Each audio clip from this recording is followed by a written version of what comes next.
Well, good evening and welcome back on this snowy day. It's been snowing here all day long, actually. I tried shoveling once, and it was shoveling sand against the tide. But it's a beautiful day in spite of that. We're going to have, the weatherman says, a couple more inches and then a little bit of a break and then some more snow. So winter is almost upon us. I'm glad you're able to join us. I hope I'm remiss that I didn't mention this last week. And please, those of you who this will affect, please forgive me that I didn't wish you a happy Hanukkah. Last week we had the celebration of Hanukkah, 8 days. And I get a really great publication. I think it's 2 or 3 times a year. The Chabad Times comes out of the Chabad Lubavitch in Boise, and it really is a fascinating piece of information for me as a Christian who identify with my Jewish roots, for Christianity, because it answers a lot of questions that both Jews and Christians have. Jews are subject in many ways to the same problems that we Christians have, and Muslims have a similar thing, and that is most of us really don't know all the deep details of our faith. Although I will say that by the time a young man has made bar mitzvah or a woman has made bat mitzvah, they're getting a pretty good understanding of that. But that aside, I hope that you had a most pleasant and treasured Hanukkah. I apologize that I didn't wish that to you earlier, especially in this time of the year, when we in the Christian faith are in Advent, just right around the corner from the celebration of the birth of the Christ child. Next week we will do a Christmas special, and we're going to do a little Q&A that I hope you find it interesting. Our pastor had this for us at our Bible study the other day, and it was really good. It was a lot of fun. Of course, it was a study, but the questions were, they were good. So we'll do that next week. In the meantime, I want to remind you, as I do every week at this time, about Compassion and Hope Pregnancy Center. Compassion and Hope Pregnancy Center is a Christ-centered non-profit ministry offering life-affirming alternatives to abortion and compassionate care to those who face pregnancy and abortion-related issues. At this time of year, we need to show as much compassion and give as much hope as we can. That's what the coming of Christmas is all about.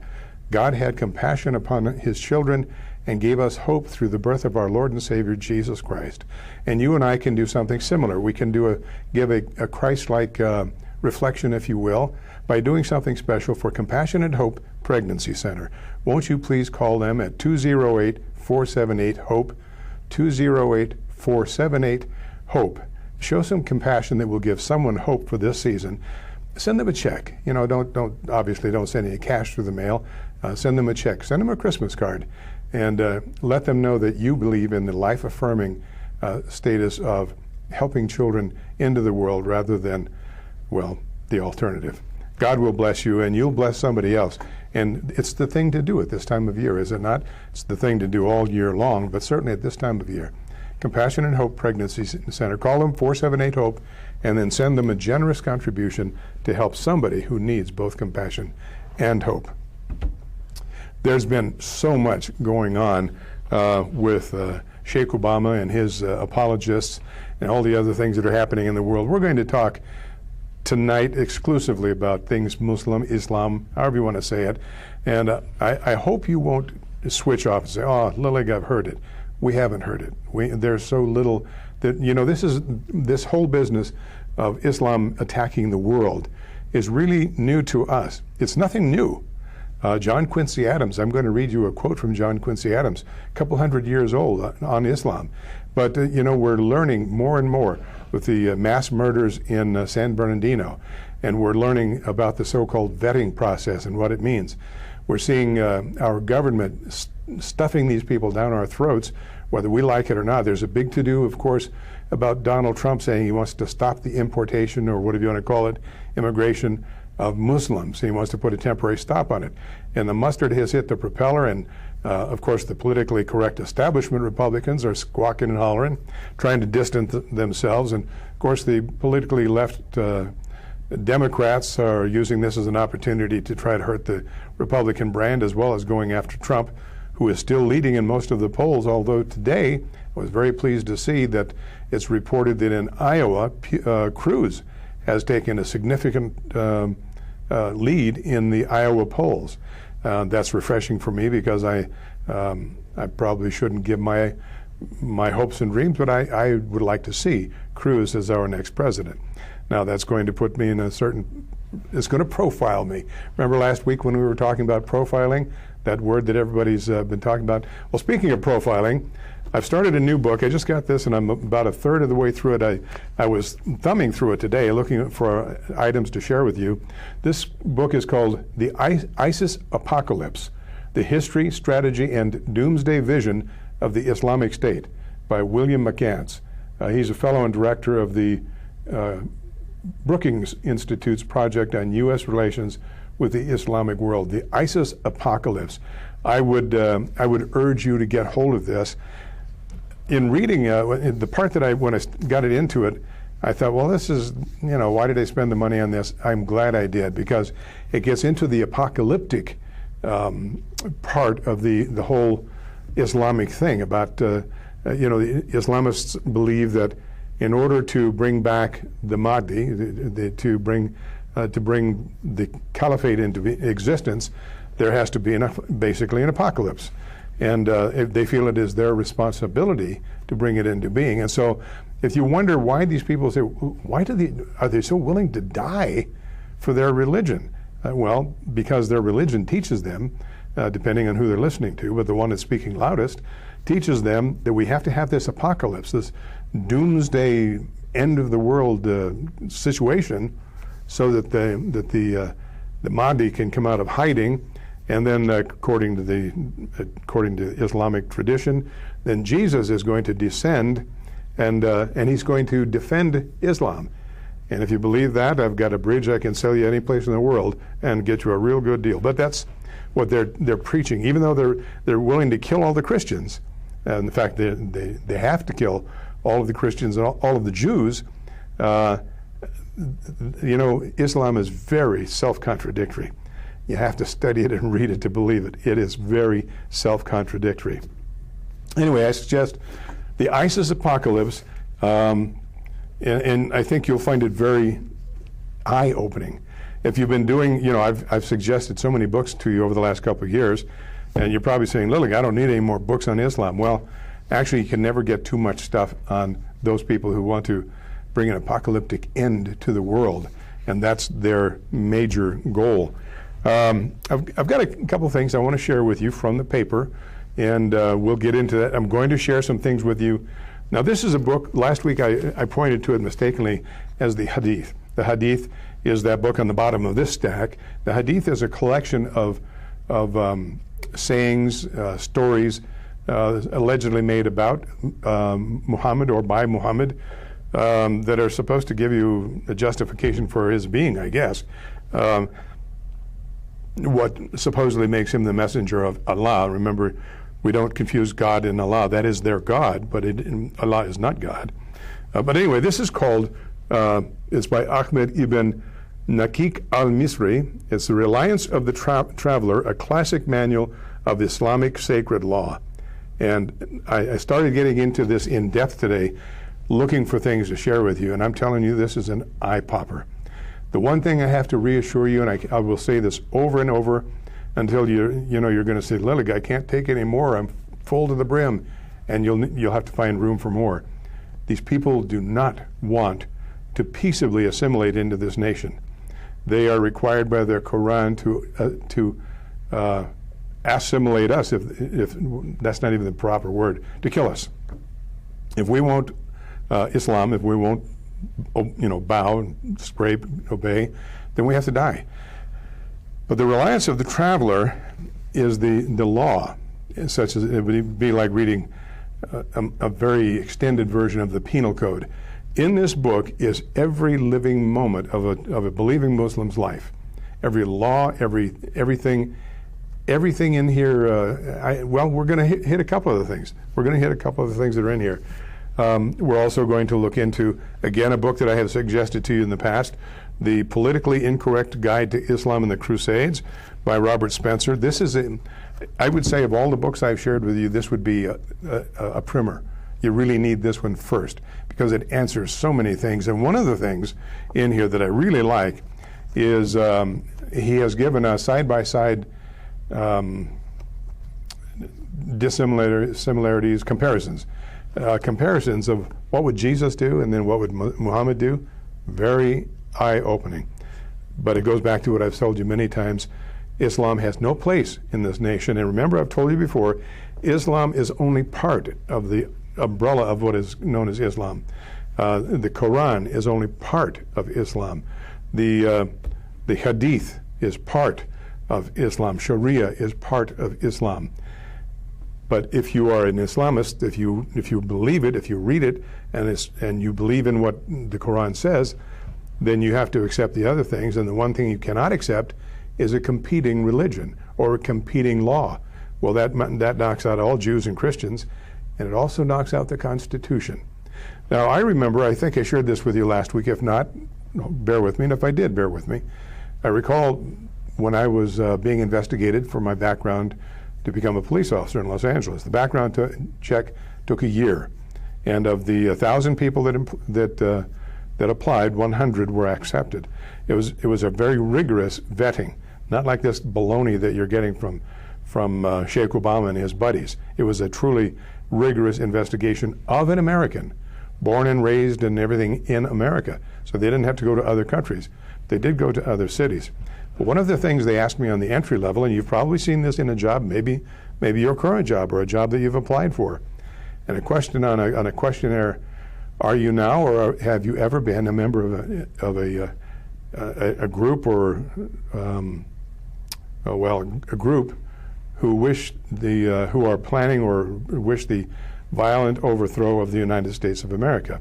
And there are various versions of that. Sometimes they leave out violent. Do you belong to a group that wants to overthrow the United States of America? Do you belong to a group that wants to overthrow the Constitution and the United States of America? There are various. But the whole basic thing is, are you with us or against us? And that's what it is. I'm going to share something with you in a moment about this very, according to the Sheikh Obama and the Obamianists that work for him. We're going to talk about this very careful vetting system they have. And we've seen how it works. We saw it with this woman in San Bernardino that couldn't wait to get her weapons out there and start murdering people. Now, I have to ask you a rhetorical question, but think about this. I don't know what your religious preference is. If you are Mormon, you're polytheistic. If you're an Orthodox Christian, you're monotheistic. If you're Jewish, you're monotheistic. If you are Muslim, you're monotheistic. And then you've got UUs and other things that are all over the map. But regardless of what your faith is, it doesn't advocate the overthrow of the nation. Nothing in it advocates the overthrow of the nation. I've never read anything in Tanakh that says they have to, or in Torah and Talmud, nothing in there that says overthrow the United States of America, the government. Nor have I read that in the New Testament. In fact, Jesus said, render to Caesar what is Caesar's, and to obey the laws, because rulers are only there because God allows them to be there. So not so with Islam, because under Islam there can only be one. But isn't it interesting, regardless of your faith, and I look at it from the Orthodox Christian point of view, Allah must be a little tiny God if he has to have his followers, his children, murdering everybody or accepting him. What kind of a God needs that? The God that I worship welcomes us. He woos us, if you will, to come to him. He offers us a safe haven. And he doesn't enslave us. Much different from the Muslim God. Much bigger God, I would say. Allah, this little guy over here who has this madman Muhammad telling everybody you got to go murder people, or the God of Abraham, Isaac, and Jacob, who says, love your neighbor and so on. Well, anyway, so here's, this is, I think this is the one I shared. Yeah, I shared this with you last week, and I wanted to share it again because many things we're going to talk about go directly to this. One of the things that's being talked about all over the news right now is, especially those who want to see the Muslims come in here and the bleeding hearts that say we can't do this, that, and the other thing, is that we can't keep them out. That the courts would not allow that. It's un-American. Well, let me share something with you. Pay attention. The Immigration and Nationality Act, passed June 27th, 1952, revised the laws relating to immigration, naturalization, and nationality for the United States. That act, which became Public Law 414, established both the law and the intent of Congress regarding the immigration of aliens to the United States and remains in effect today. Among the many issues it covers, one in particular found in Chapter 2, Section 212, is the prohibition of entry to the U.S. if the alien belongs to an organization seeking to overthrow the government of the United States by force, violence, or other unconstitutional means. This, by its very definition, rules out Islamic immigration to the United States. But this law is being ignored by the White House, Sheikh Obama. Islamic immigration, hijrah, to the U.S. would be prohibited under this law because the Quran, Sharia, and the Hadith all require complete submission to Islam and directs the establishment of the Darul Islam, the house of Allah, in any land occupied by Muslims, which by definition is antithetical to the United States government, the Constitution, and to the Republic. All Muslims who attest that the Quran is their life's guiding principle subscribe to submission to Islam and its form of government, Darul Islam. Now, the political correct crowd would say that Islamists cannot be prohibited for entering the United States because Islam is a religion. Only part of it is a religion. It is really a theocracy or a theopolitical, or however you would say it. But the Quran, Islam, is only part of it. Whether it is a religion is immaterial because the law states that aliens who are afflicted with any or affiliated with any organization that advocates the overthrow of our government is prohibited. Those people are prohibited. And of course, Islam requires everybody to submit Islam or die. There are no in-betweens. There are some temporary things basically for Christians and Jews, and I think some Zoroastrians are allowed in there somewhere, where you can be a dhimmi, which is basically a third-class person, a slave, and you can only be a dhimmi by paying a tax, and the government, depending on how benevolent it wants to be, only has to allow that for up to 10 years, and then you have the choice, submit or die. So you might get a 10-year reprieve. In the meantime, you have to give them most of everything you have. You have to dress like a Muslim. You cannot in any way, shape, or form practice your religion, whatever it is. You must even step off the sidewalk if a Muslim is approaching you and let him pass, and then step back on. Dhimmi is not benevolent in any stretch of the imagination. Now remember what the law again is, let's see here, Public Law 414, established June 27th, 1952. It's called the Immigration and Nationality Act. That's a good one to remember and a good one to talk to your congressman about, your congressperson, your senator, your state assembly person, your state senator. Good one to talk about. All right, now here's a little bit of an update. I'm going to jump ahead, and this is just today of what's going on over in Treasure Valley, the Resettlement Acts, Resettlement Facts. This is just printed Monday, December 14th. Idaho's last stand. Call the governor today, and please, if you haven't already started making notes, please make notes.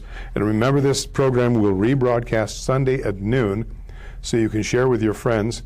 It should be up on the internet at YouTube Ralph Lillig or Ralph Lillig YouTube before then, so you can always go there and check it out also. Please do. In fact, if you go there, two things I would ask. First of all, become a subscriber. You can do that by simply hitting the subscribe button, answering a few questions, whatever they are. Cost you nothing, and then it alerts you every time a new program comes up, so you won't miss one. The other thing is it makes it available for you to go back and take notes and study. So you can get, and you, when you go up there, when you go to YouTube Ralph Lillig, and you hit Ralph Lillig and you get the show, it'll show you all the shows that we've done for about the last 2 years, maybe a little more. And you will see little brief sketches there on what that show is about. You'll see there's a lot on Islam. So you can go back and you can really review it. You can review it with friends.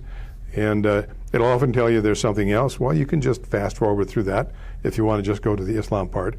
But it's worth your time to take your time and study. Share it with your children, your grandchildren, your neighbors if they will listen. Share it with everybody because, folks, I don't want to beat this to death. You already know this. World War III has started. It started some time ago. I guess in a way you could say it started 1,400 years ago when this madman Muhammad decided to declare himself the prophet of Allah and start this cult, a super cult, if you will, that has endured for 14 centuries.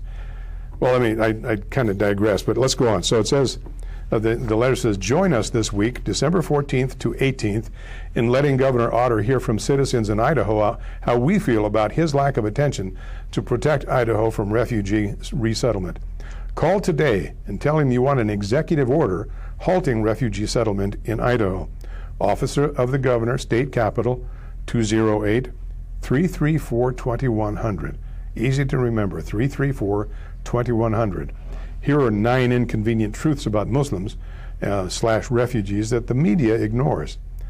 1. Americans Muslims are 5,000% more likely to commit a terror attack.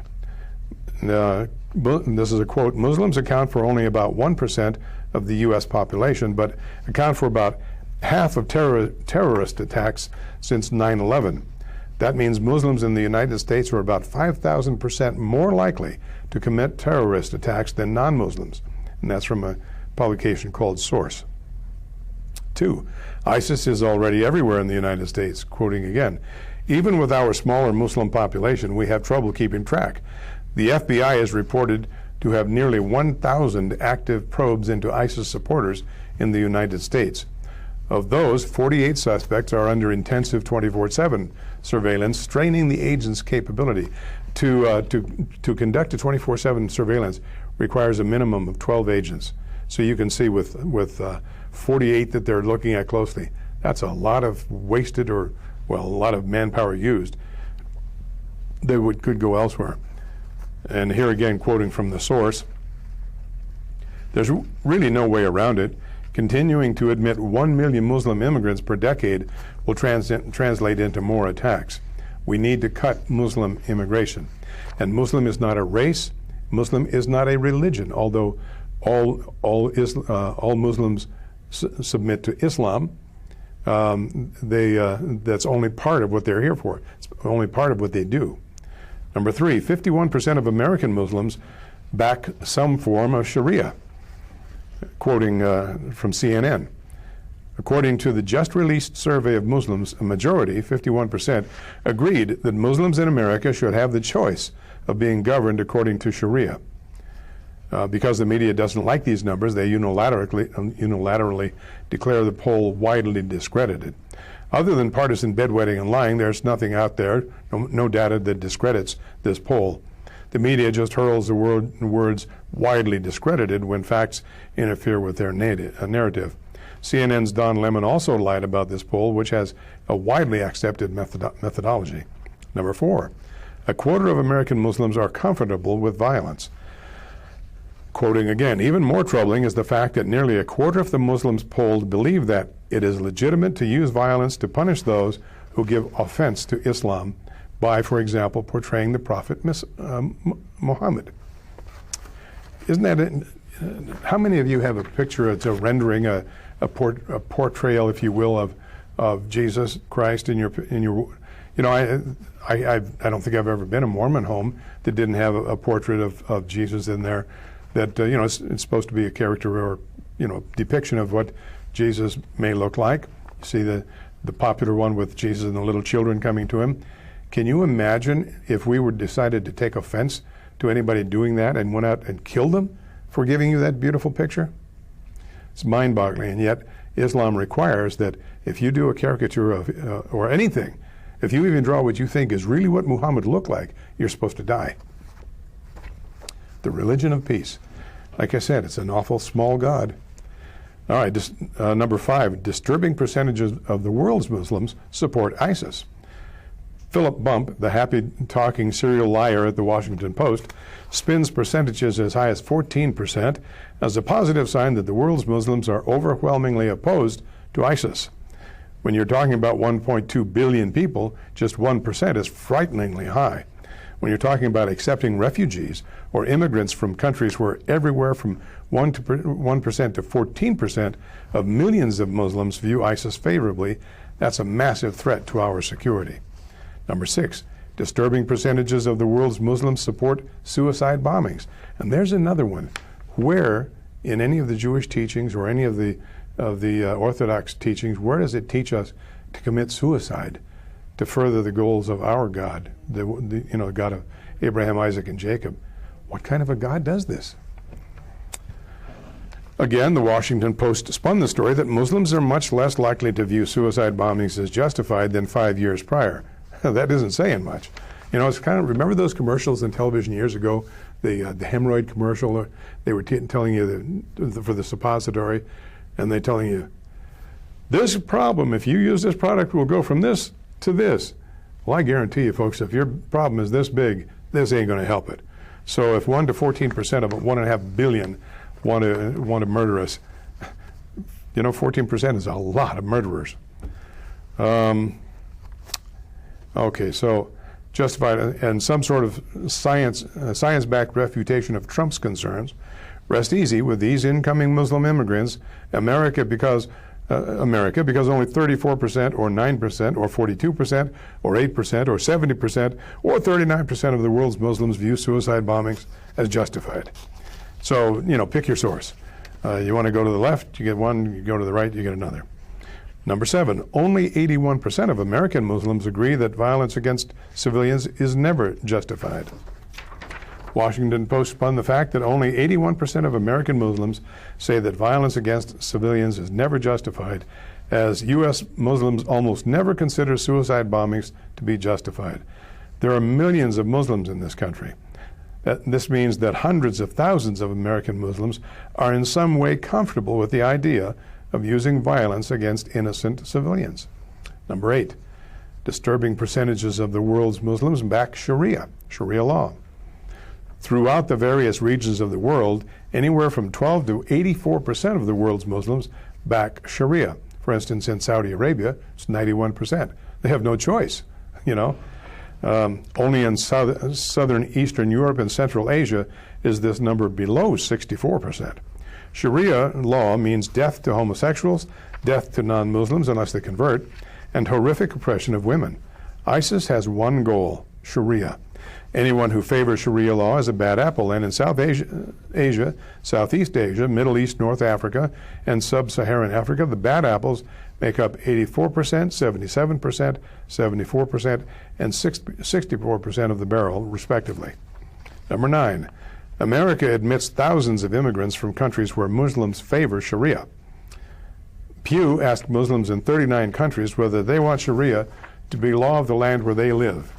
The percentage who answered this yes is very, very high. In some countries, 99% say yes. Afghanistan, 91% in Iraq, 84% in Pakistan. On the low end, just 12% of Muslims in Turkey say they want Sharia to be the law of the land. The number is 10% in Kazakhstan. According to a separate report from the Senate Immigration Subcommittee, the U.S. awarded 11,000 green cards to immigrants from Afghanistan from 2009 to 2013, 83,000 to Iraqis in the same period, and 83,000 to Pakistanis. The U.S. awarded 22,000 green cards to Turks in that time and 7,000 to Kazakhs. And of course, everyone knows by now that it is impossible to determine that any of the Muslim refugees who are being sent here by the UN do not have terrorist sympathies and or ties to ISIS. What Idaho citizens can do to get protection for our state. Listen up. Please read, I'll read you the letter. You'll have to look it up, I guess. Read the following letter being sent out to everyone that has indicated a concern about the refugees and the security of Idaho. This is part 2 of what we can actually do to make our elected officials hear us. We can't let them ignore the facts any longer. On November 16th, following the attacks in Paris, Governor Otter made a phone call to President Obama to halt the refugee resettlement program. Unfortunately, no action has been taken since to protect Idaho citizens. Otter did write a letter to our congressional legislators, but has done nothing to stop the incoming refugees or close down the resettlement programs in our state. When asked about this, he says, no comment. You may also know that neither Congress or any of the elected leaders have anything in force right now to defend Idaho's security. 2% of the current refugee migrants have terrorist ties, according to European government leaders. It could be and probably is more. With the 600-plus refugees settled by the United Nations for Idaho this month, that would include at least 12 terrorists. This threat does not take into account the huge drain on all of our Idaho community services and the millions of tax dollars being made by refugee resettlement agencies and not used for the needs of Idaho citizens. How many terrorists does it take? Do we remember what happened in California with only a husband and wife? Do we want for the political convenience of our governor to act, or do we demand action now to protect ourselves? During the week of December 14 through 18, Idaho grassroots groups have asked us to join a great opportunity, maybe the last one, to finally do something about our governor's silence. Now is the time to add our voice to a tsunami of phone calls to Governor Otter's office. Please call and demand the governor either, one, become a plaintiff in a lawsuit against President Obama's authority to place refugees in states without permission, a lawsuit prepared by the Thomas More Law Center, or two, demand he issue an executive order immediately to halt all refugees resettlement within Idaho's state borders. Other governors have done this. Why can't ours?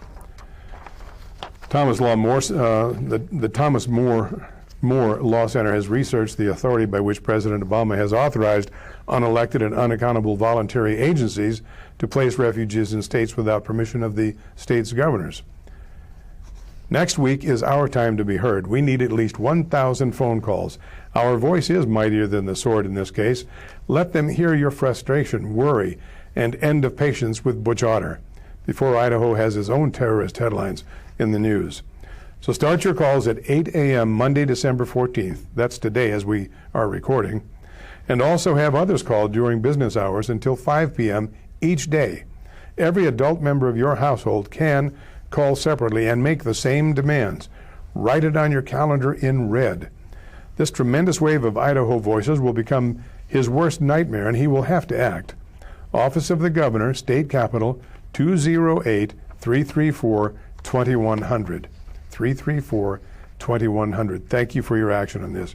Remember, those who answer the phones in the governor's office realize that each call to stop the refugees also represents 4 others of your friends who think exactly as you do.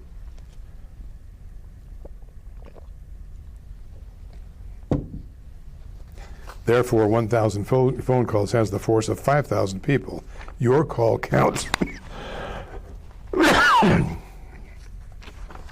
Dry stuff leaves me dry. Don't sit on this, folks. This is something we all have to do. Between today and the 18th, which is Friday, I believe, we need to call and really light up that switchboard, 334-2100, and tell Governor Otter we don't want it. We demand that he do something about it, but we don't want it. Now, he may figure he's not going to run for office again. He's a lame duck, whatever. But somebody's going to have to do something, and he's the leader of the state. So lay it on him. 334-2100. Excuse me.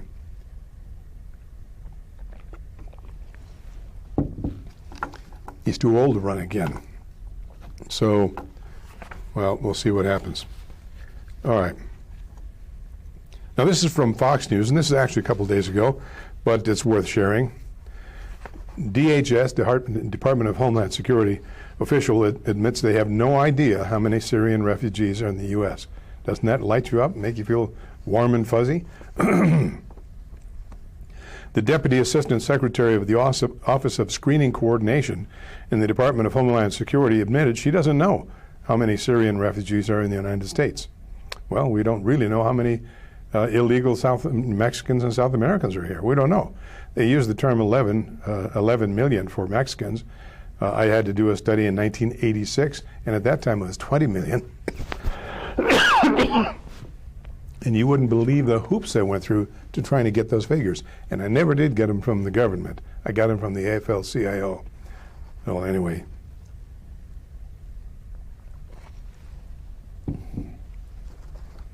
At a joint subcommittee hearing on terrorism in the visa waiver program on Thursday, Representative Jim Jordan, Republican of Ohio, asked Kellyanne Burieski how many refugees have entered the country in the past year. Sorry, I didn't bring any of the refugee numbers with me, Burieski said. She didn't think she'd be asked that question. Jordan continued asking if Burieski knew how many Americans have traveled to Syria in the past year. I don't have that number on me either. Sounds like the IRS investigations with Hillary, doesn't it? Nobody knows anything. Under further questioning, she revealed that she also doesn't know how many visa waiver program overstays are currently in the United States. You know why she doesn't know? Because they don't care, Tucker Carlson said on Fox and Friends Weekend. They don't think it's a pressing issue. They don't think it's a real threat. Clayton Morris said it's even more troubling that they might not have the mechanisms to get these numbers, even if they wanted to. These people are not just wrong on the ideas, they're totally incompetent, Carlson said. These are the people who built the Obamacare website. They're not good at the details. That's why this whole thing ought to scare us a lot. And that's a fact. And if you're not scared, you're not watching the news, I guess. This is a letter to the editor going back to the 7th by Eugene Sant. Eugene writes to the paper often, and he always has something to say, and I always like to see what it is. This time, I'll have to use my glasses for this one. Liberals are broken records on some issues, and it gets tedious. Always bringing up the fraud of global warming, but just what do they propose? They never offer any alternatives. It's always about banning fossil fuels. If there are any homes in the northern hemisphere which are heated exclusively by wind and solar, where are they? Think, for a change, if coal, oil, and gas were not available, billions of people on this earth would resort to burning wood and the trees would be gone. Another annoyance from the liberals is that whenever an American patriot shows concern for the number of illegals and refugees in this country, they eagerly throw down the Indian card. They wallow in their white guilt over the plight of the Indians. What do they propose? In this world, if you cannot protect what you have, somebody is always there to take it from you, usually the government. If the liberals are sincere about their guilt, Obama would sign an executive order tomorrow giving back all federal lands to the Indians. Either put your money where your mouth is or quit playing that Indian card. And that was Eugene Sant from Aramon. Eugene, don't stop writing. We always like to hear what you have to say. On that same newspaper, we couldn't pull this one up for print, so I'll just have to read it from the paper. But there was a very well-written article by Philip Quinton of Chubbuck. And he also writes frequently and gets published. Some people get published more than others. I know there are some people I know that write all the time. Hardly ever see their letter in here. Anyway, it says the mantra, Black Lives Matter, is itself a racist statement. This world is full of people with different and distinct racial origins, and to single out any one as special is racist at least. To me, all lives matter, even those yet to be born. What gives any individual the right to shout out dead cops in the street, interrupt meetings or rallies, and do all they can to silence opposition, yet declare their organization as righteous? What they're doing is not righteous, but anarchist. And if Black Lives Matter really did matter to these folks, shouldn't they be marching in places like Chicago, Detroit, Cleveland, Los Angeles, Baltimore? In any given month, adding up these cities' deaths of blacks by blacks total over 100 or more. Like their predecessors, Jackson and Sharpton, also known as Jester Jackson and Sharpton. Got a name for him too. Well, Shakedown Sharpton, that's it. The only lives that matter are the ones that make the news. If this group wants to make a difference, they'd march on Planned Parenthood. Margaret Sanger had hopes of using abortion to commit genocide on a race she believed was inferior. And Miss Sanger's biggest defender is none other than Hillary Clinton, current candidate for president of the United States. Miss Sanger was an avowed racist, so by any association, does that make Mrs. Clinton one as well? If this group really wants to make a difference, they shouldn't complain about lives lost in Paris during an Islamic terrorist attack as taking away their publicity. Out of the abundance of the heart, the mouth speaks. That should begin at home, preparing them, love, nurture, and instruct the children instead of leaving them to the streets. Education should be the priority instead of interrupting it with their pointless agitation. Instead of pointing fingers at cops and others, shouldn't they look at themselves first? Whose fault is it when babies are having babies? Whose fault is it when the rearing of said children is done by absent parents, or parent in most cases, and the end result is another gangbanger? This society has fallen away from its foundational roots, and we're seeing the fruit of that in the spirit of lawlessness that permeates this nation from the White House right down to Middle America. Perhaps if we embrace the spirit of righteousness once again, we'd discover how to regain what we've lost as people. There's hate in the world, we just don't have to let it win. And that was an excellent article, I thought, by Phil Quinton of Chubbuck. And here again, Phil writes often and well. An interesting sidebar, if you will. You know, a few months ago, a few shows ago, when I was talking about abortion, and I quoted to you at that time 60 million dead babies. I think it's approaching 70 million now. Babies who were being murdered in the womb, just outside the womb. That's not babies who were being stopped by prophylactic measures. These are babies who are being murdered. 60 million since Roe v. Wade came. Now that's in the United States.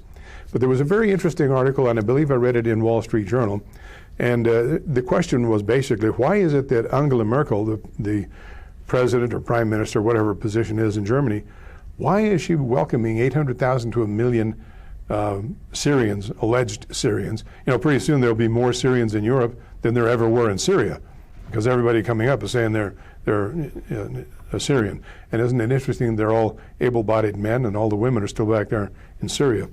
But that aside, she was asked basically, well, why are you bringing in these 800,000 to 1 million? Nutshelling this, her answer was, their workforce is depleted. They're running out of people. Well, isn't it ironic? They're running out of people because they're murdering their babies faster than they can have them. They are no longer able to sustain the population of their nation, because they, as most of Europe and all of America is, they're killing the babies faster than they can be born. Now just think, 1973, what is this, a little over 40 years ago? 42 years ago? Think of the babies that would have been born in 73, today would be 42 years old, in the prime of life, in the workforce, except they're dead. And so we need people coming from other nations because we're killing ours. Europe is so far into the killing zone that they need these people who are basically enveloping their nations. Europe, as we've known it, I think it has already ceased to exist. There aren't enough Europeans to drive the Muslims out. Even if as a civil war, it would be horrendous. Although there are things starting to happen in Norway and in Sweden, and I believe in Finland, that are kind of scary. They're precursors of what we can expect. And it is the native people, the Swedes, the Norwegians, the Finns, who are getting sick and tired of being Islamicized, and the Muslims, and they're starting to push back. The problem is their government, like ours, prevents you and me, Mr. and Mrs. America, from defending ourselves. So if you partner with some other people to get rid of Muslims in your community because you're fearful, the government's going to put you in jail, and the Muslims will then rape your children and steal your property. Well, I know that's a very broad statement. Well, but let's see if we can shed some light on that. Oh, here's an article I was just telling you about. This was from Fox News, December 7th. Norway offers, this is a little different take. Norway offers refugees free flights, thousands of dollars to leave their country. Norway is offering asylum seekers thousands of dollars to leave the country as the global refugee crisis intensifies, and hundreds of people have taken the government up on its offer. It's a broadcast there, the local reports. A family with 2 children is eligible for up to $9,300 and free flights home, the Norwegian Directorate of Immigration told the media outlet. More than 900 people reportedly have accepted. It's a drop in the bucket, but it's a start. Refugees thought when they came to Norway they would get protection rather quickly. The head of the Norwegian Directorate of Immigration's Return Unit told local broadcast. Instead, applications for family reunification can often take years, and an increasing number of refugees fleeing conflict in the Middle East and Africa don't want to wait. Earlier this year, the number of applications was an average of 100 per month. In October, there were 150. In November, there were 230 applications. The International Organization for Migration spokesman Joost van der Alst told NRK. Housing-related challenges in Norway are also discouraging refugees from staying, as many find themselves in remote communities where work is difficult to procure. The Norwegian Directorate of Immigration has said it may be necessary to cut the amount of economic support offered to asylum seekers in the future. Refugees whose asylum applications have been denied also have the opportunity to apply for financial assistance to return home. So, buy them off, send them home. As good a way as any, I guess. Well, I want to get into a couple of things before we get into any more articles. I want to share a couple of things with you that I hope you'll find interesting. I was making some notes One of some of these notes were out of the book I've told you about many times, The Politically Incorrect Guide to Islam. You got to get that. Go online. It's not terribly expensive, and you can get it at the secondary market as even less expensive. It's a must. You really need to read it. In this book, Robert Spencer has done something that I've been advocating for some time, and I just don't have the I don't have the time, and I don't have the understanding of Scripture enough to be able to go to certain places. I don't have that training. I'm gaining it, but I don't have enough. But I've often wanted to do kind of a side-by-side parallel column of Muhammad says, Jesus says, to show the extraordinary context between, or the distance between Christianity or Christian thinking and Islamic thinking, between Allah and the God of Abraham, Isaac, and Jacob. By the way, the Islamists will tell you that they too claim Abraham as their patriarch. What they won't say is they don't claim Isaac or Jacob. And you need to understand the pedigrees, if you will, of Christ to understand why that's important. Anyway, a couple of interesting things here. Now, this is just a couple things. Remember in Scripture where Jesus says, love your neighbors and pray for those who persecute you. Remember that's, I think it might be in Matthew. Well, here's what Muhammad would say in a similar circumstances. Against them make ready your strength to the utmost of your power, including steeds of war, to strike terror into the hearts of the enemies of Allah, and your enemies, and others besides, whom we may not know, but whom Allah doth know. That's from Quran 8:60, 8.60.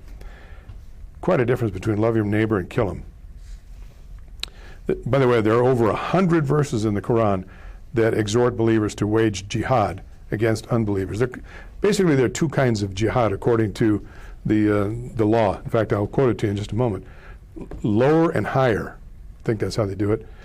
Anyway, there are some 100 verses of jihad against, here again, the God of Abraham, Isaac, and Jacob does not have all those murder your neighbor things in there. All right, remember this one? If anyone strikes you on the right cheek, turn to him also the other. Matthew 5:39. Well, here's a Quranic equivalent, Muhammad speaking. Will ye not fight a folk who broke your solemn pledges and proposed to drive out the messengers and did attack you first? So, again, don't love your neighbor, kill him. Beat him up. How about this one? Blessed are you when men revile you and persecute you and utter all kinds of evil against you falsely on my account. Rejoice and be glad, for your reward is great in heaven. Here again, Matthew 5:11. Muhammad's equivalent. And slay them wherever ye find them, and drive them out of the places where they drive you out. For persecution is worse than slaughter. That's Quran 2.191. Interesting differences between, did you see, what's the girly man's name? Hitchcock. Did you see Hitchcock in the newspaper this Sunday? I don't know why I even read the guy. I guess it's because I like getting irritated. Now, here's an avowed atheist that doesn't know anything about the Christian faith other than what he reads and translates for himself, I guess. And it never ceases to amaze me how he will go after Christians for being Christians and then use quotes out of the Scripture to beat up on Christians. Something missing in that man's... I hope he hasn't had too many offspring, because that gene pool needs to stop. All right, let's go to a couple of things that I found rather interesting in the reliance of the traveler. Remember, I told you now this is Islamic law. Here's a couple of things that let's go to this one. Spoils of battle. Now, we don't think in terms of spoils of battle being part of our religion. In fact, we don't think of it as being part of our law. We don't talk about spoils of battle. But the Sharia, which is a foundational part of Islam, they do. A free male Muslim who has reached puberty and is sane is entitled to the spoils of battle when he has participated in a battle to the end of it. After personal booty, the collective spoils of the battle are divided into 5 parts. Remember, this is their law. The first fifth is set aside, and the remaining 4 are distributed, 1 share to each infantryman and 3 shares to each cavalryman. From these latter 4/5 also, a token payment is given at the leader's discretion to women, children, and non-Muslim participants on the Muslim side. A combatant only takes possession of his share of the spoils at the official division. As for personal booty, anyone who, despite resistance, kills one of the enemy or effectively incapacitates him, risking his own life thereby, is entitled to whatever he can take from the enemy, meaning as much as he can take away with him in the battle, such as a mount, clothes, weaponry, money, or other. As for the first fifth that is taken from the spoil, it is divided in turn into 5 parts, a share each going to, first, the prophet, Allah bless him and give him peace, and after his death to each Islamic interests, to such Islamic interests as fortifying defenses in the frontier, salaries for Islamic judges, muezzins, and the like. 2, relatives of the prophet, of the Bani Hashim and Bani Muttalib clans, each male receiving the share of 2 females. Orphans who are poor, those short of money, travelers needing money. Now, here's non-Muslim subjects of the Islamic State. Al-Dima. A formal agreement of protection is made when citizens who are Jews, Christians, and Zoroastrians, Sumerians, and Sabians, if their religions do not respectively contradict the fundamental basis of Judaism, Christianity, and those who adhere to the religion of Abraham or one of the other prophets. Such an agreement may not be effected with those who are idol worshippers and those who do not have a sacred book or something that could have been a book. Well, this goes on about agreements. That wasn't the one I was going to share you there. But here's one that I thought you'd find interesting. The penalty for sodomy. Now, why do we mention that? Well, because we hear all the time about how the Muslims feel about homosexuals. And there's an interesting fact of which most Americans are blissfully unaware. In some Muslim countries, homosexuality is running rampant. It's a very carefully guarded secret. And if somebody who's not in favor is discovered, they die. Throw them off the roof just like they do others. But it happens in I'm trying to remember, I think it's in Afghanistan. It is commonplace, I've read, it is commonplace for adult men to use little boys as they should use women until they reach a certain point into their puberty, and then they are released from their requirement as being sex slaves to their homosexual masters, who are not considered homosexual. They consider this a rite of passage to sodomize little boys, to force them into sexual acts that are abhorrent. But at a certain point, then they are released from that, and then they can do the same for other little boys when they have a chance. This is a little known thing. You don't hear about this part of Islam. It's a very real part of it. Let's see what it says here. The legal penalty is obligatory, imposed upon anyone who fornicates or commits sodomy, provided it is legally established that they have reached puberty, are sane, and commit the act voluntarily. Now remember, sodomy is not just what the word is commonly used for, but it also has to do with fellatio. So that when you're talking about that, you're talking about both. No matter whether the person is a Muslim, non-Muslim subject of the Islamic State, or someone who has left Islam. If the offender is someone with the capacity to remain chaste, then he or she is stoned to death. So if you could, if you had the capacity to remain chaste, but you decided to enter into one of these acts, you're supposed to be stoned. And it goes on. How about this? The penalty for theft. Now, I don't know the penal code here in the state of Idaho. I had to memorize many parts of it in California. 484 is a common theft. Then it has subdivisions that make it misdemeanor, felony, and so on. But it's pretty straightforward in the Reliance of the Traveler, the classic manual of Islamic sacred law. And this is not Sharia. This is sacred law. The two are different. One is governmental, one is sacred. This is sacred law. Penalty for theft. A person's right hand is amputated, whether he is a Muslim, non-Muslim subject of the Islamic State, or someone who has left Islam. Very interesting. Not too many in-betweens there, are there? Let's see. Oh, and there's a whole section on truces. And basically, when you read this, you find out that Muslims don't have to keep a truce, even though they've declared a truce. It's only if it's convenient for them. If it proves inconvenient for them, well, so on. All right, let's see, what do we have here? Okay, now remember I told you that Islam and Western philosophy and theology are incompatible one with the other, because Islam does not allow any competing religions, competing laws, competing sacred books or any of that stuff. So it says, let's see, acts that entail leaving Islam. And then it goes into many of them. And it says, to deny the existence of Allah, his beginninglessness, eternality. Those are words that only a Democrat could come up with. His endless eternality, or to deny any of his attributes, which the consensus of Muslims ascribe to him, to be sarcastic about Allah's name, his command, his interdiction, his promise, or his threat, to deny any verse of the Quran or anything by which scholarly consensus belongs to it, or to add a verse that does not belong to it, to mockingly say, I don't know what faith is, to reply to someone who says there is no power or strength save through Allah, you're saying there's no power or strength, etc., won't save you from hunger.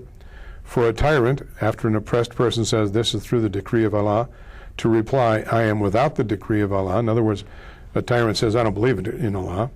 To say that a Muslim is an unbeliever in words that are uninterruptible as mere meaning he is an ingrate towards Allah for divinely giving blessings.